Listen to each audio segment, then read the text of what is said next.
Here to choose the group of colors that will be painted onto all the trim and doors and everything that will work well with this particular brick color. And you can see there's also a secondary brick color down here, so it just adds to the difficulty of all of it, but that's my job and I love to do it.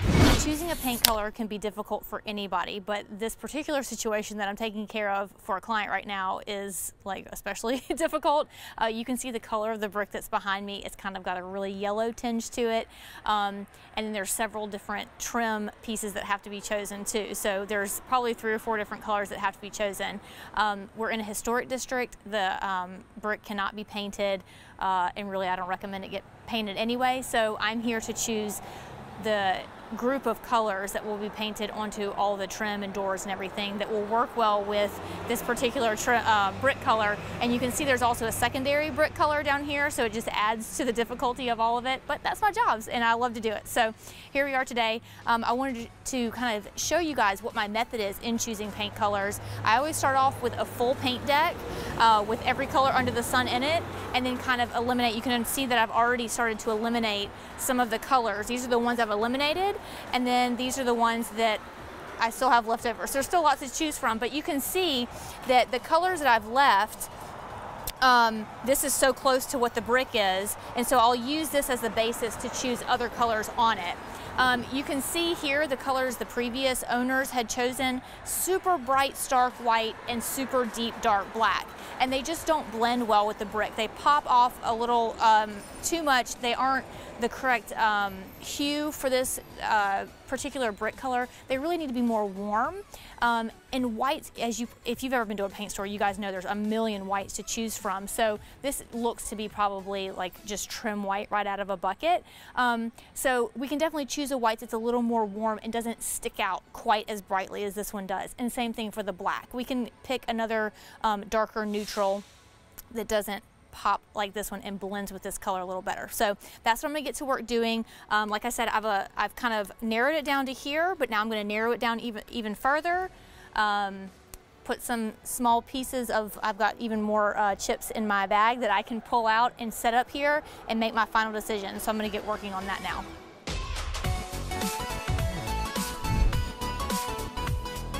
So the first thing I did is to pull the color of the main portion of the brick out of the color wheel here and go get the larger chip so I could hold it up.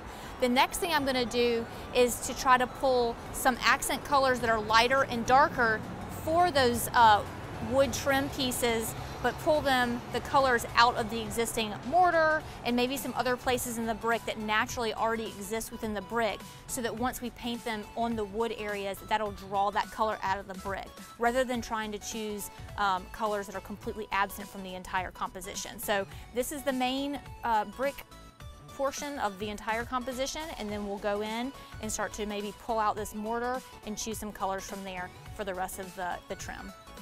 As you can see, this is the color of the brick here, and this color chip is here. And a really easy way, super foolproof way for you to get that super light white that you want to go for as a trim color is to move all the way up the color chart to the very top, and you can use that as your trim, because basically each one of these is diluted in white as you go up. So if you just move this up the chart, these will coordinate well from white to a color on your trim in the siding for your house. Okay, so I've chosen the trim color. I did exactly what I recommended you guys do, which is to move all the way up that scale, and chose the lightest color. Once this is up, it will read as white. It will not read as kind of a cream color, which is what it is. But I wanted to show you the rejection side of what I was doing so that you could see how much these two colors don't blend, and how these shouldn't be chosen as any other color, because I'm also going to have to choose a door color here too. And I just wanted to show you guys how bright and the wrong hue that these all were. Even over into the browns, I hope that you guys can see, like, these have too much pink in them. These they're just not right for what we're doing here. So there's nothing wrong with choosing a bright color for a door, or a color for a door, but it needs to be able to blend with your overall composition, and these just don't work for that. So I'm going to flip it over so you guys can see the colors that I decided to kind of work with. I didn't feel like blues were right for this office. I felt like it was definitely a green color choice that I needed to make here. So I think in this area is where I'm going to start looking at colors for the door. So I think we're going to do all the trim, including the window, the lights, or the mullions you might call them. I think we're going to do them all this color. Right now, those are the black that we saw earlier, but I think I'm going to do all the trim and the mullions on the windows in this light color. This is the color of the brick, and then we're going to go choose a color for the door as well. All right, so I've eliminated like a billion colors and gotten down to just 2. Can you believe it? This is the color of the brick again.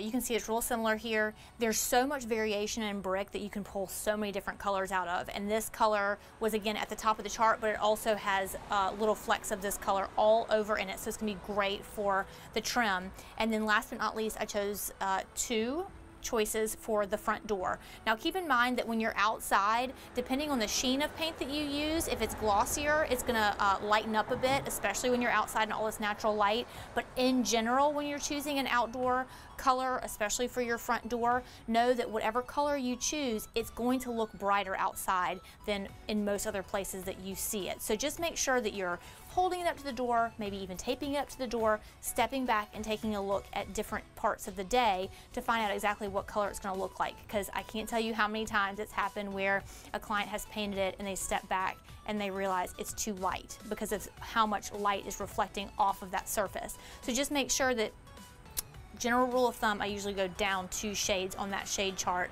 from the color that you think that you want to the color that it's actually going to look like once all that sun's hitting it. So this is the green color I chose, 2 different colors, Artichoke and OakMoss. Not that the names matter, but you can see here how well they blend together as a composition.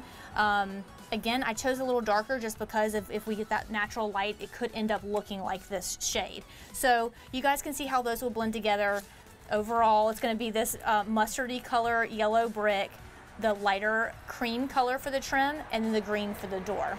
So if you guys have any questions, please comment below. There's so much to cover with paint and sheen and all that stuff for your exterior space, but hopefully I can answer the questions for you because it's not an easy project, I promise. But I'm happy to help you guys any way I can.